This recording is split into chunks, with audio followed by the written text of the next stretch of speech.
What is up, guys? Welcome back to another follow-up video, and today I'm bringing you episode 28 of our top 5 mods series.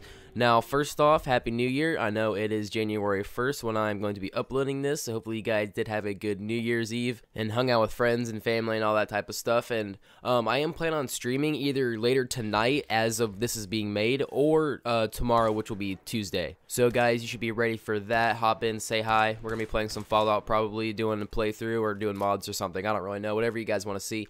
But if you guys do go on to enjoy this video, make sure you like, subscribe, and let's get right into it. With my two fists divine, but I'm going nowhere. Oh yeah, I'm the type of guy that likes to roam around. Never pay full price for games again, guys. Use the link in the description to get up to 90% off of all G2A games. Alright guys, so the first mod that we have is going to be the Settlement Electricity Overhaul mod by Schultz11, and this guy is actually making a lot of mods for the PS4 and is actually very popular among the community in PS4. He makes a lot of good mods. But basically what this does, it makes running electricity through your settlement super easy. Basically it makes it essentially wireless once you place on something, and then just go into your workshop, go to power, go to generators, and basically it's going to be in here. It is a wireless fuse block and it produces a ton of electricity, and once you place that down, everything in your base is going to be pretty much wireless. Now for me, whenever I placed this down, it got super laggy. I thought my game was going to crash, but it didn't. And that's very good. But now pretty much anything you place down in your settlement should be wireless. Now with this mod, there is going to be sometimes a weird glitch for the light portion of it whenever they turn on. Whenever you place them down on a certain like material or anything like that, the light will be on, but it won't be lighting up anything around it, so it's not going to be producing any like light on objects or anything like that. This can be fixed by just leaving your settlement and coming back, and it should be like working, and the light should be like set on the actual object.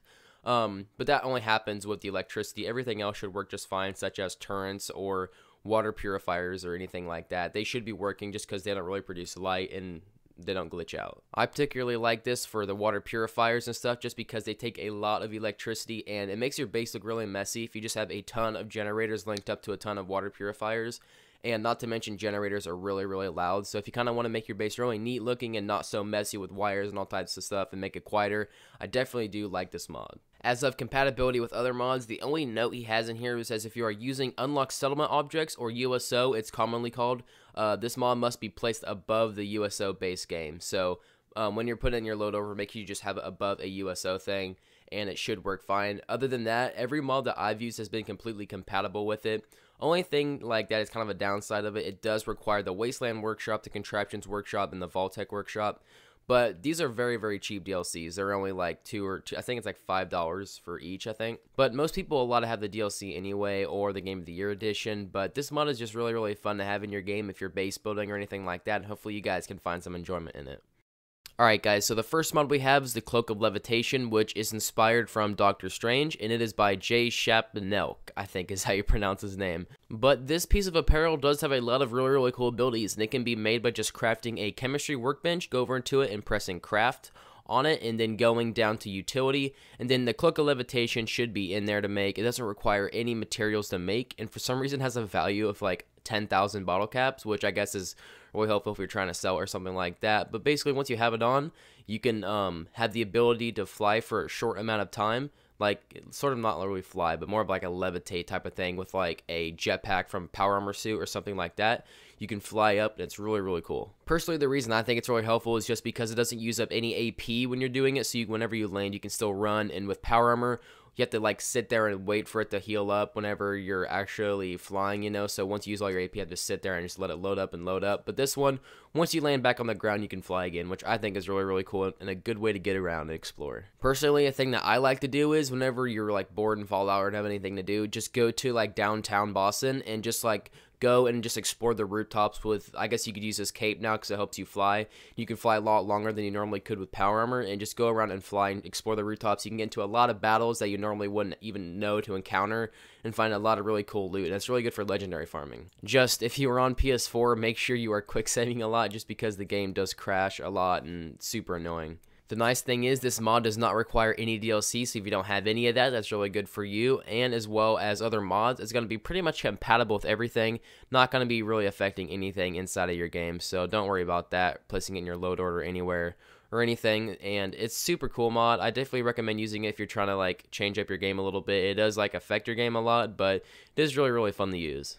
Okay, so the next mod we have is the PS4 Clean and Simple Settlement Startup mod by Gen Cave, and this is just going to be essentially helping you clean up all of your settlements and making them look a lot more neat and tidy. So basically what this mod creator has done, he's just merged a file of all 29 settlement locations that he's completed and basically put them into a mod, and any like materials that you would have found or cleaned up throughout the settlement are going to be found in a little container next to your workbench, so don't worry about not being able to get materials because they're all going to be right there for you. That goes for ammo, weapons, and other stuff like that as well. Also, as you can see, it's just a lot more clean. The cement is fixed and looks really nice. Only thing about Sanctuary that I don't really like is he got rid of the hedges and kind of made it so now my base doesn't really fit too well and it looks kind of weird, but overall, there still looks really nice. I forgot to mention this mod also on a lot of locations, not all of them, but some settlements do have an expanded buildable area now, which is really helpful too.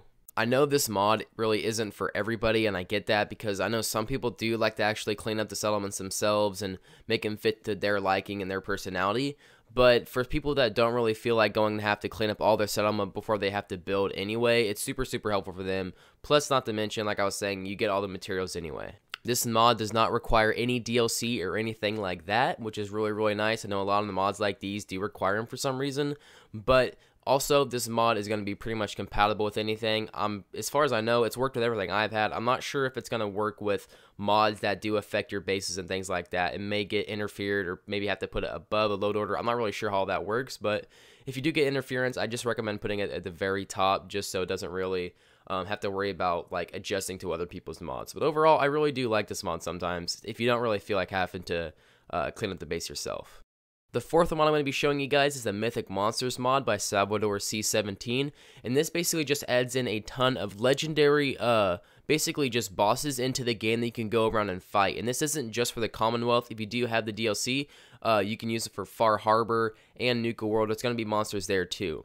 The monster list goes as of Wally, which is at Adamatoy's HQ, and basically the type of monsters you're going to be pretty much fighting are going to be like relevant to where you're at. So if you're at the like Robco Center, there's going to be a Terminator because he's a robot, or if you're at the Poseidon Reservoir, there's going to be a type of basically water creature. As you can see, I'm in Far Harbor, so I'm kind of fighting a Far Harbor type creature. Also, whenever you do find them and defeat them, whenever you kill them, you'll be rewarded with hidden treasures and discover new interesting ways to fight the enemies. And these guys are actually really strong. I'm level like 170, I think, and this guy is actually pretty difficult to take down. So a lot of times whenever you're a high level, things just get super easy and you can kill him in like 3 shots. Not actually for this mod. It's actually really cool, and actually to have a lot of fun playing with this. The one I am actually fighting right now is called The Thing, and it can be located at Dalton's Farm. It's just the one that I knew the exact location it's at, because I'm not sure of the exact locations of all these, but they're really not that hard to find. I'm sure they're on YouTube too if you want to find all of them and take out all of them. Now, the only downside for this mod is it's going to be requiring all the DLCs, and I know that kind of sucks because I know a lot of people don't have every single DLC. But if you guys do want me to make a video in the future of just making a top 5 mods that require no DLC or anything like that, I feel like that could be a fun video to make. So if you guys do want to see that, put in the comments, tell me what you think. But this mod also isn't really going to be affecting any other mods in your load order, just because it kind of sticks to its own thing, doesn't affect anything else, so you shouldn't have any problems with compatibility issues or anything like that. Alright, so the next mod we have is Sergei's Bunker, and basically this is just going to be adding in a new custom player helmet to the game, which is a bunker, essentially. And it can be located slightly northeast of the USAF satellite array. I'm kind of showing you on screen right now, because it is kind of hard to locate whenever you're first looking for it. But just follow where I am, fast travel to this part on the map, and then kind of just keep going north until you see a kind of like dip in the like earth, and the bunker should be there. I know it's kind of hard, it's kind of the gameplay isn't the best because it's during a rad storm, but it's really not too hard to find once you like get your bearings and kind of locate it and watch the video on how to do it.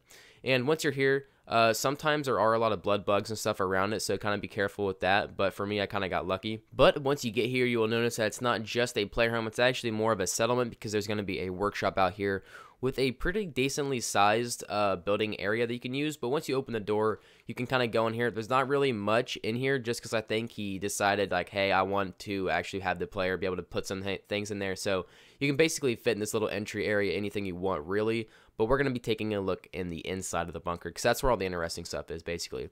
So once you get through that door, you're going to spawn in this little spot. It's going to look like an underground place. Just keep going down. It's going to look really like kind of old, but once you go through here, it's actually pretty nice. As you can see, the entrance has a lot of really cool decorations and stuff like that. Some vault trunks and some steamer trunks would have bottle caps and like rounds in them, which is kind of cool. This place definitely has a lot of stuff to store things, but if you go through this little area down here, this is sort of like the basement or garage of it, of the bunker kind of, because once you go down here, there's going to be a whole bunch of like, there's like a washer and dryer here for some reason, a workshop, a whole bunch of like different workbenches and power armor things to craft all your stuff. There's also a syringe chair to change your appearance, which I guess is kind of cool, but you can also build things down here in this bunker, which is kind of cool too, so you can add your own decorations and chairs and stuff like that. In the little main area up here, there's lockers to store your items in. There's also a ton of mannequins for you to actually store your armor on, a bobblehead stand, and just a ton of other things to add into your base that are just really, really cool. Not to mention a ton of weapon racks to store your ammo in. Or not your ammo, your weapons and things, and kind of have them on display. Overall, it's just a really, really cool mod. It is going to be requiring the DLCs, though, which, again, I'm sorry. I didn't mean to put this many mods into one episode that require DLC, but like I was saying, I can do a video dedicated to no mods in the future if you guys really do want that. But if you guys did enjoy this video, make sure you give it a like. Also, I've been playing Skyrim a lot lately, so if you do want to see some more, like I used to play Skyrim for my YouTube channel a long time ago. We were doing like top 5 mods and glitches and stuff like that, just like Fallout. So if you guys would like to see that, go ahead and tell me. I can definitely be posting Skyrim because I am playing that now a lot more, like I was saying. So if you guys want to see it, put in the comments. If you guys did enjoy this video, make sure you guys like, subscribe, and I will see you guys in the next one. Bye.